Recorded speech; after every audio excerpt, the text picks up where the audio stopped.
Muraho ni umukozi w'Imana Marceline ugira ngo tuganire ku byerekeye iyi Mana yacu yaturemye, Imana yacu yaduhaye kuyimenya, Imana yacu idukunda twakurikiye.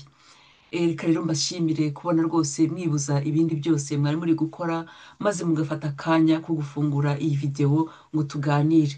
Uwiteka rwose abagirire neza, abahe umugisha, abagurira amarembo ndetse abahe kumumenya, tumumenye kurushaho ubwo tugiye kumuganiraho, maze adusange aduhe kumva icyo ari cyo kandi turusheho kumenya, tuzamubwire n'abandi bakeneye kumumenya.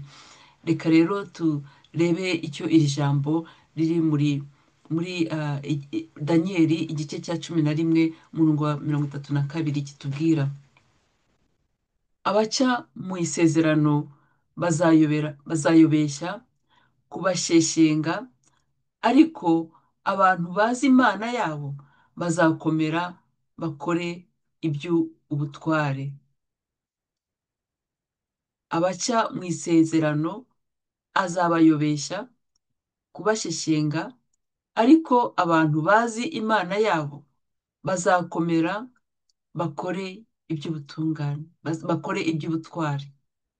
Mbisubiyemo kubera ko tugiye kuvuga kuri ibi bintu bivuga ngo ariko abazi Imana yabo. Urumva nyine harimo positive, harimo ibintu byiza ngo abazi Imana, ngo ariko abazi Imana yabo bazakomera bakore iby'ubutware. Reka rero Imana idufashe tumenye iyi Mana yacu duhora iteka dushaka kuganiraho.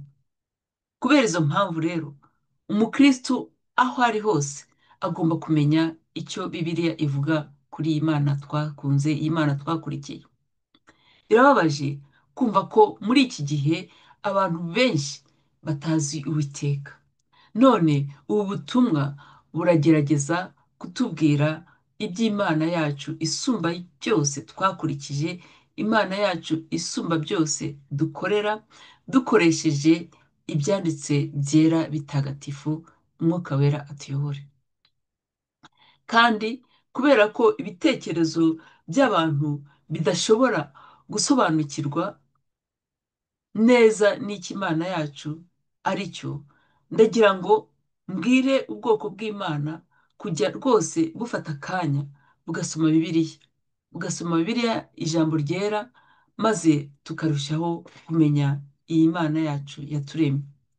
Iyi Mana yacu yaturemye iratwibwira ubundi iyo tugiye mu ijambo ryayo,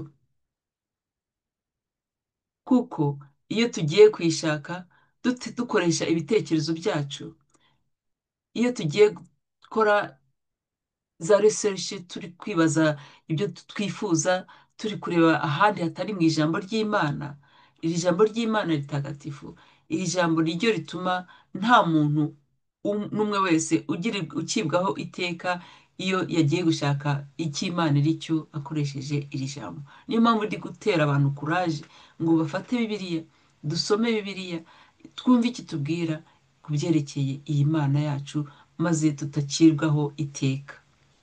Nk'uko igitabo cya Yobu kiri kuvuga hano, Yobu 42 umurongo wa 7b, ngo haranditse ngo uburakari bwanjye burakubyukiye wowe na bagenzi bawe babiri, kuko mutavuze ibyanjye bitunganye nk'uko umugaragu wanjye Yobu yagenje. None rero tujye twitonda igihe cyose tugiye kuvuga iby'Imana, cyane cyane ibigendana n'Imana yacu, tujye dusoma Bibiliya, Umwuka Wera adusobanurire mbere yo dukomeza rero, kuko iri jambo riragirwa na za verse biblique nyinshi, nta nyigisho nyinshi zihari zigaragara cyangwa zitonde ziri ku murongo cyangwa zisobanura byinshi. Turagenda dusoma Bibiliya nyine niragenda itubwira icyo Imana yacu ari cyo, ntabwo tujya kure yabyo. Reka dusabe Umwuka Wera ahubwo atuyobore. Mwuka Wera, turashimye akanya nk'aka twahuye Mwami tugira ngo dusome twumve icyo uri cyo. Uri Imana ikomeye, none abana bawe twahuye kugira ngo udusobanurire. Reka rero dutege amatwi Mana, iyi message igira aho ituvana, kandi Mwuka Wera udufashe rwose gusobanukirwa kurushaho ko turashaka gukurikira Imana tuzi, tujye dusenga n'Imana tuzi. Tubisabye rero twizeye mu izina ry'Imana yacu ihoraho, Yesu Kristo. Amen. None rero bavandimwe, mureke tujye tuzirikana ko Uwiteka Imana yacu ishobora byose, kuko igira imbaraga, imbaraga zihebuje byose.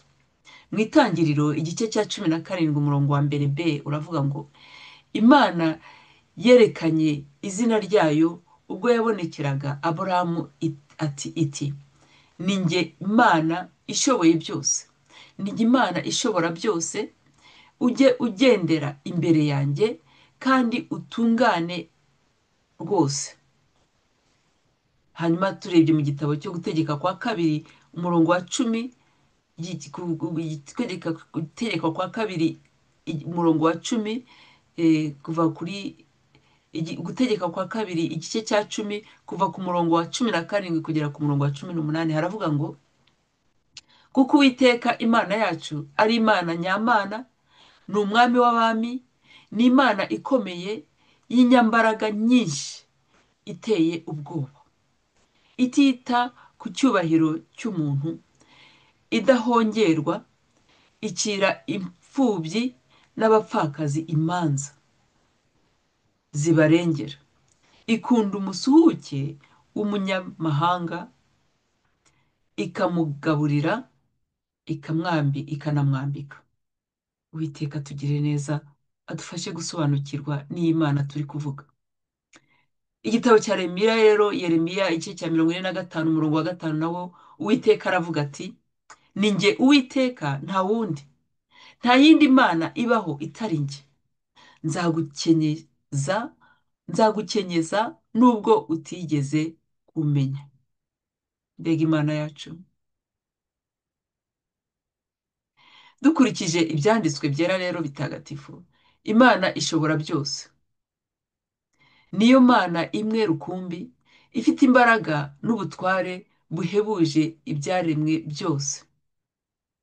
Turebye ibyanditse mu Byahishuwe igice cya 1 umurongo wa 8, Uwiteka Imana yacu iravuga iti, ndi Alufa na Omega, intangiriro n'iherezo, niko Umwami Imana ivuga. Iriho kandi yahozeho kandi izahoraho, ariyo ishobora byose. Uwiteka Imana niyo ntangiriro kandi niyo mperuka. Niwe Mwami w'iteka, umutegetsi w'ibihe byashize, iby'ubu ngubu ndetse n'ibizaza. Tutamufite nta kintu cyiza dushobora guhindura ku buzima bwacu, nta nubwo haba hariho icyadufasha gukira icyaha, kuko turi abanyabyaha. Reka rero mbabaze ibibazo bibiri. Ese waba wiyumvisha ko Uwiteka ari we waba utuma ugihumeka umwuka w'abazima iki gihe? None se nawe wavuga ko ari we ntangiriro n'iherezo mu buzima bwawe? Kubera izo mpamvu tugomba kubaha Imana yacu, kuko ariyo ntangiriro n'iherezo ryo kubaho kwacu. Ibyanditswe mu Ingoma ya mbere igice cya 29 umurongo wa 11 kugera ku murongo wa 12 biduha incamake z'ubwami bw'Imana n'imbaraga zayo, kandi iyi mirongo idufasha no kuyisenga neza. Mbese iduha ibitekerezo byo kujya dukoresha imirongo twanakoresha turi kuyisenga. Iravuga ngo, Uwiteka gukomera n'imbaraga n'icyubahiro no kunesha n'igitinyiro n'ibyawe, kuko ibiri mu ijuru n'ibiri mu isi ari ibyawe. Ubwami n'ubwawe, Uwiteka, ushyizwe hejuru ngo ube usumba byose. Ubutunzi n'icyubahiro ni wowe biturukaho, kandi ni wowe utegeka byose. Mu kuboko kwawe harimo ububasha n'imbaraga, kandi kogeza no guhesha bose imbaraga biri mu butware bwawe. Reka turebe icyo Imana ari cyo mu gitabo cyo Kuva igice cya 6 umurongo wa 2 kugera ku murongo wa 3. Imana ibwira Mose iti ndi Uwiteka kandi nabonekeye Aburahamu na Isaka na Yakobo, nitwa Imana ishobora byose, ariko nitwa sinabimenyesha nitwa Uwiteka.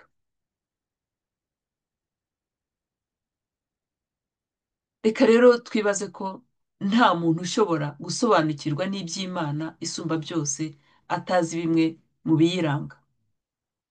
Ibiranga Imana ishobora byose, reka tubirebe.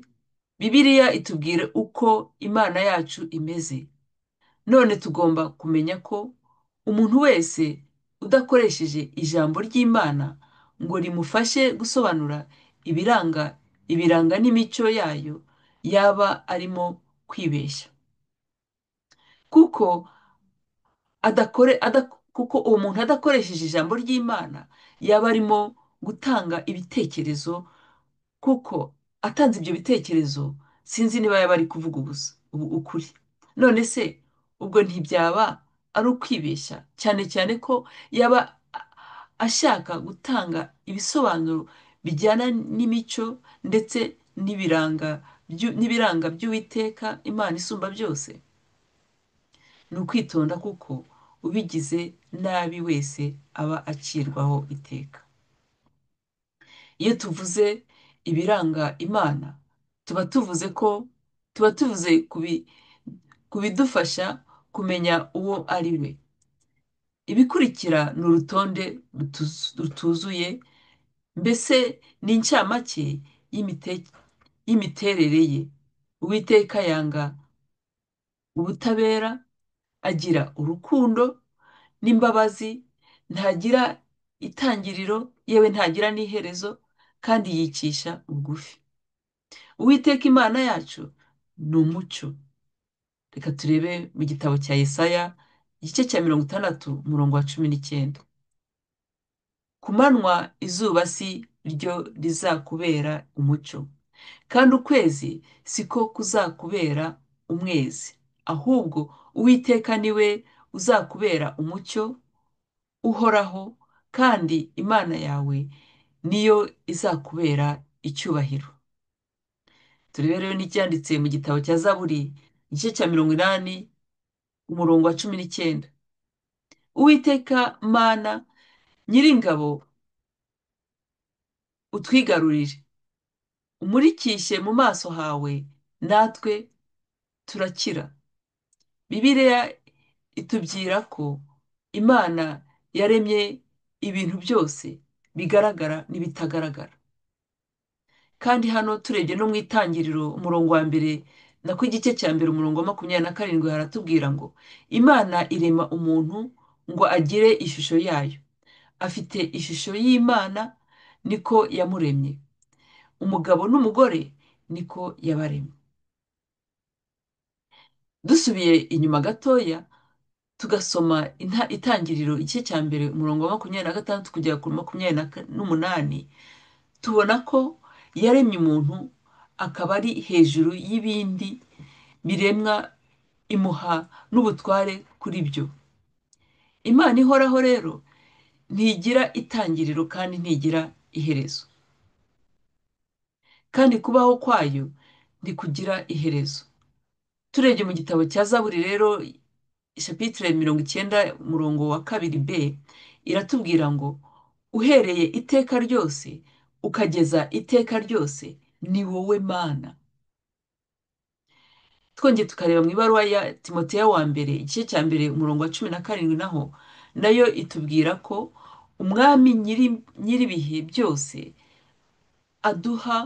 umwami nyiribihe byose udapfa kandi utaboneka, ari we Mana imwe yonyine, ihimbazwe iteka, ihimbazwe kandi icyubahiro kibe icyayo iteka ryose. Amena. Imana ntigihinduka nk'uko Zaburi Imana ntigihinduka nk'uko Zaburi 102 umurongo wa 26 na 27 itubwira. Iratubwira iti mbere na mbere washyizeho urufatiro rw'isi n'ijuru n'umurimo w'intoki zawe, ibyo bizashyira ibyo bizashyira ariko woweho uzahoraho. Ibyo byose bizaza nk'umwenda, uzahindura uzahindura bizaza nk'umwenda uzahindura nk'uko imyambaro ikuranwa, bibe bihindutse ukundi. Reka nsubiremo muri iyi mirongo dusanga muri Zaburi ijana na kabiri umurongo wa 26 kugera kuri 27. Mbere na mbere washyizeho urufatiro rw'isi, n'ijuru ni umurimo w'intoki zawe. Ibyo bizashyira ariko woweho uzahoraho. Ibyo byose bizasaza nk'umwenda, uzabihindura nk'uko imyambaro ikuranwa, bibe bihindutse ukundi. Twongeye tukareba mu gitabo cyo kubara igice cya 23 umurongo wa 19, naho haravuga ngo Imana si umuntu ngo ibeshye, kandi si umwana w'umuntu ngo yicuze. Ibyo yavuze no gukora ntizabikora. Ni ikibazo ngo Imana si umuntu ngo ibeshye, kandi si umwana w'umuntu ngo yicuze. Ibyo yavuze no gukora ntizabikora.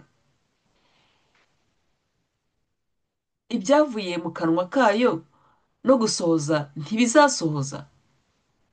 Uwiteka rero ntagereranywa, nta muntu umeze nka we. Mu bikorwa bye, mu bikorwa cyangwa mu mibereho, nta muntu umeze nk'Imana yacu isumba byose. Ntagereranywa kandi aratunganye. Ibi tukabisanga mu gitabo reka turebe ijambo riri mu gitabo cya Samweli wa kabiri igice cya 7 umurongo wa 22a.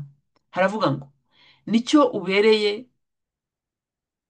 ukomeye nicyo ubereye ukomeye Uwiteka Mana, kuko ntawe uhwanye nawe, kandi nta yindi mana iriho keretse wowe. Mana ishimwe. Nubwo hari ibigirwamana byinshi, ariko tuzi ko mwami mu bigirwamana nta gihwanye nawe. Ibi tukabisanga muri Zaburi 86 umurongo wa 8a. Imana ntigereranywa kandi ntishobora no kuboneka nk'uko tubibona mu gitabo cya Zaburi 145 umurongo wa 3. Iyo mirongo dusanga muri Zaburi 145 umurongo wa 3 iravuga ngo Uwiteka arakomeye, ni uwo gushimwa cyane, gukomera kwe ntikurondoreka. Reka rero bavandimwe turebe ku mico ndetse n'imiterere y'Uwiteka Imana yacu. Imana yacu ishobora byose, ifite imbaraga zihebuje, kandi ishobora gukora ikintu cyose kiyishimishije. Ibikorwa by'Uwiteka bizahoraho, bizahora bisobanura imico n'imiterere ye. Ubundi reka turebe muri Yeremiya igice cya 32 umurongo wa 27. Dore ndi Uwiteka Imana y'ibifite imibiri byose, mbese hariho icyananira? Imbaraga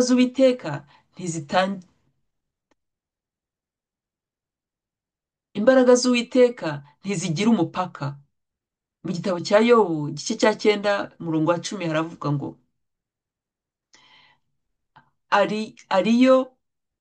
ariyo ikora ibikomeye bitarondoreka, ndetse n'ibitangaza bitabarika.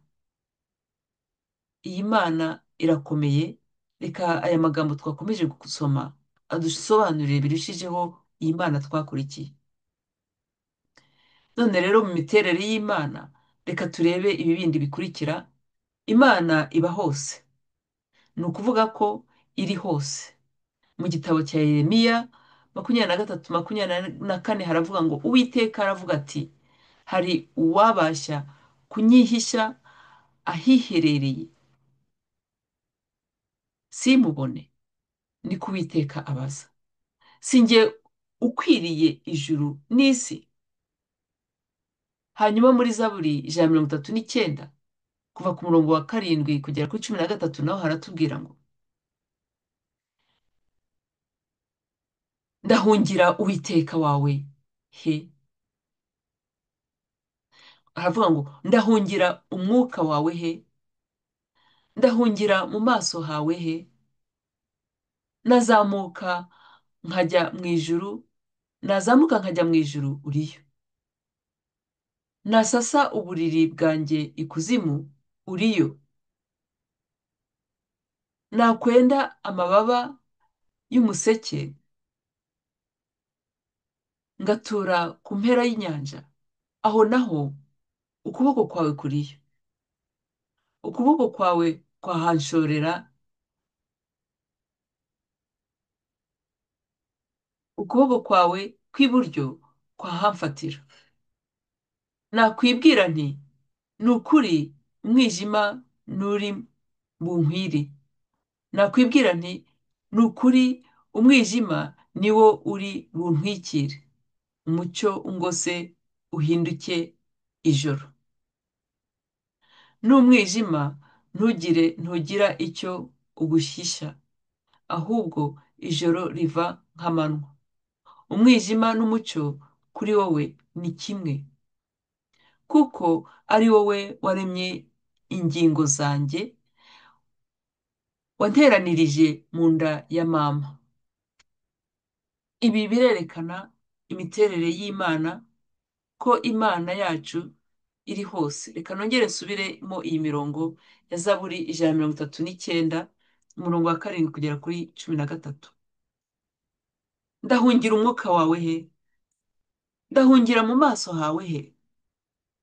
nazamuka nkajya mu ijuru uriyo, nasasa uburiri bwanjye ikuzimu uriyo, nakwenda amababa y'umuseke ngatura ku mpera y'inyanja, aho naho ukuboko kwawe kwahanshorera, ukuboko kwawe kw'iburyo kwahamfatira. nakwibwira nti ni ukuri umwijima ni wo uri buntwikire, umucyo ungose uhinduke ijoro. n'umwijima ntugira icyo uguhisha, ahubwo ijoro riva nk'amanywa. umwijima n'umucyo kuri wowe ni kimwe, kuko ari wowe waremye ingingo zanjye, wanteranirije mu nda ya mama. ngayo ni uko ibi byose birerekana ko Imana yacu iba hose. ikindi kintu twavuga kirebana n'imiterere y'Imana ni uko Imana izi byose.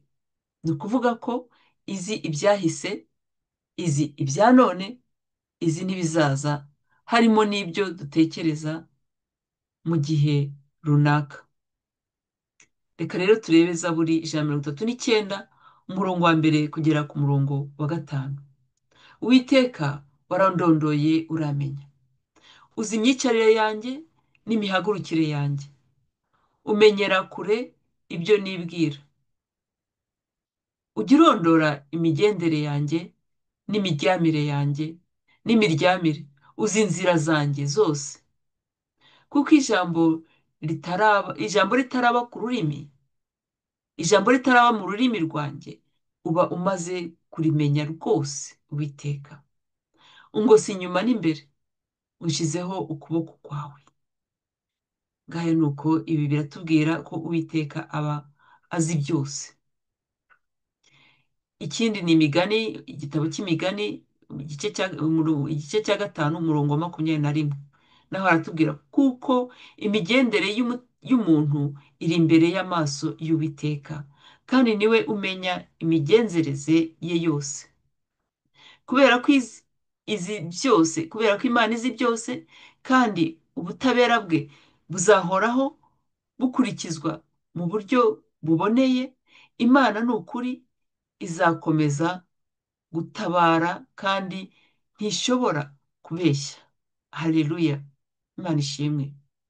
ikindi gitabo cya Zaburi ijana na cumi na karindwi kabiri, naho cyaravuga ngo kuko imbabazi atugirira ari nyinshi, kandi umurava w'Uwiteka uhoraho iteka ryose. Haleluya.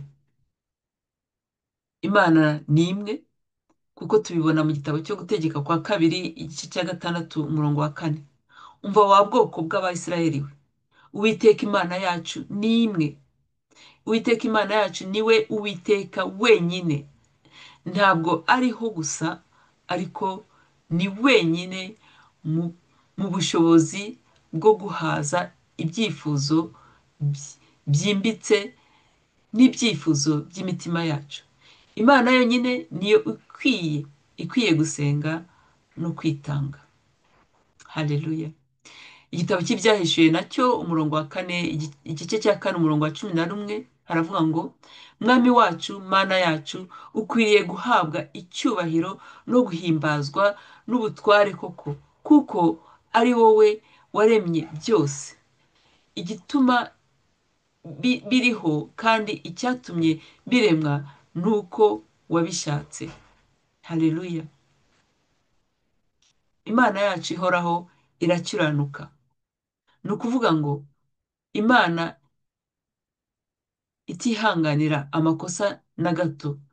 Imana yacu ntabwo yihanganira amakosa na gato.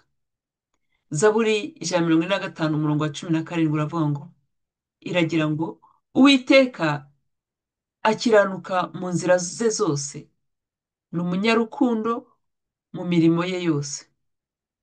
Ikindi kintu cya gatatu kiranga Imana yacu, Imana irigenga.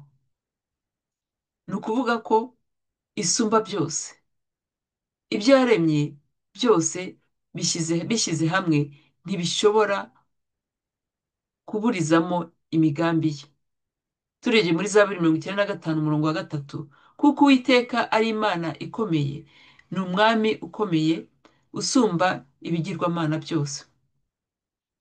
Ye mwami Uwiteka, dore ni wowe waremesheje ijuru n'isi, ububasha bwawe bukomeye n'ukuboko kwawe kurambuye, nta kintu na kimwe kikunanira.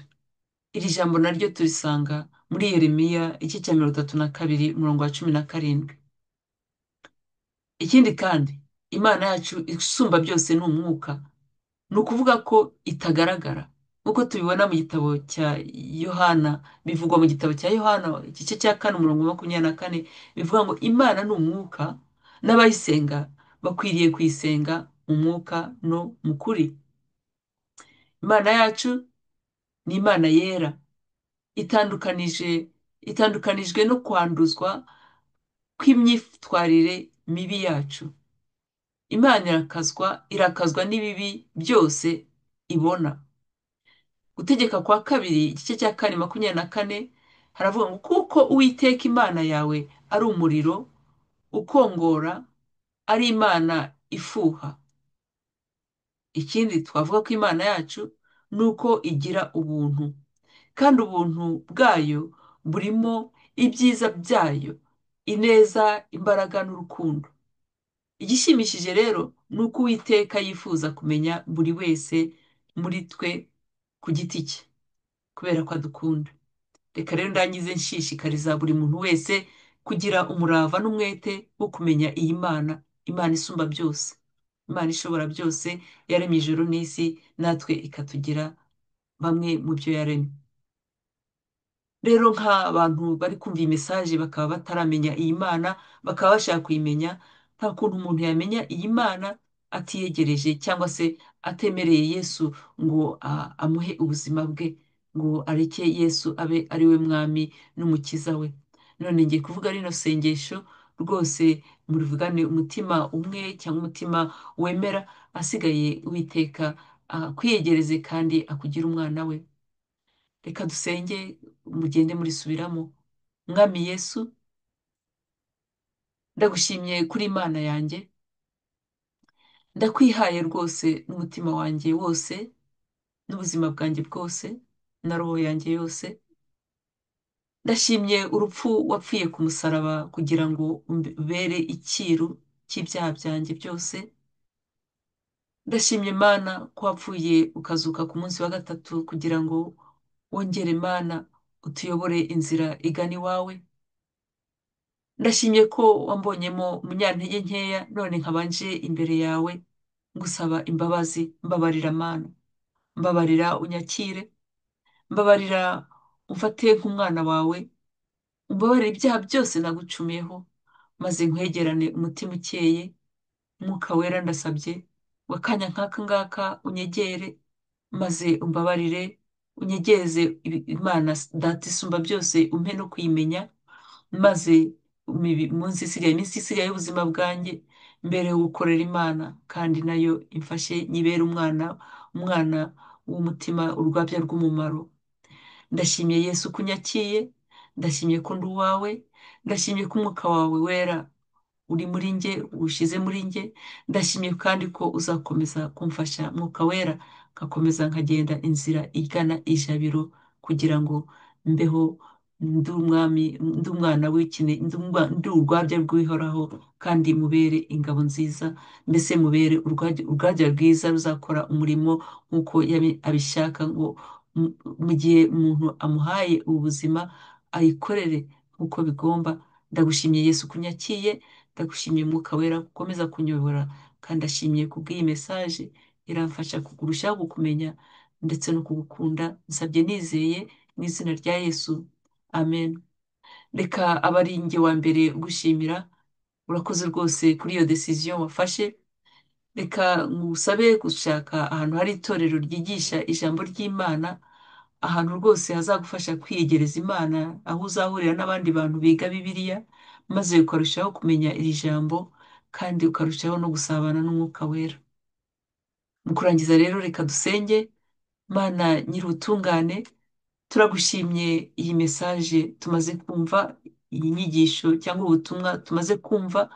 Ndagushimye rwose ko umwuka wera uramfasha kurushaho gusobanukirwa, tukarushaho gusobanukirwa n'icyo iyi Mana yacu ariyo, kugira ngo imibereho yacu yose isigaye umuntu abeho azi kuyisenga, azi kumenya iyo ariyo, ndetse no kuyikorera atikoresheje.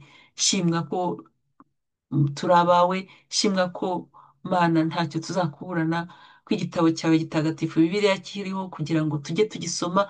Mana dutera umwete tugisome, mwuka wera udusobanurire, maze turusheho kumenya iby'Imana Data usumba byose, kandi tumukurikire ubuziraherezo. Tubisabye twizeye mu izina ry'umwami mwiza Yesu Kristo wadupfiriye ku musaraba, amen. Thank you Jesus.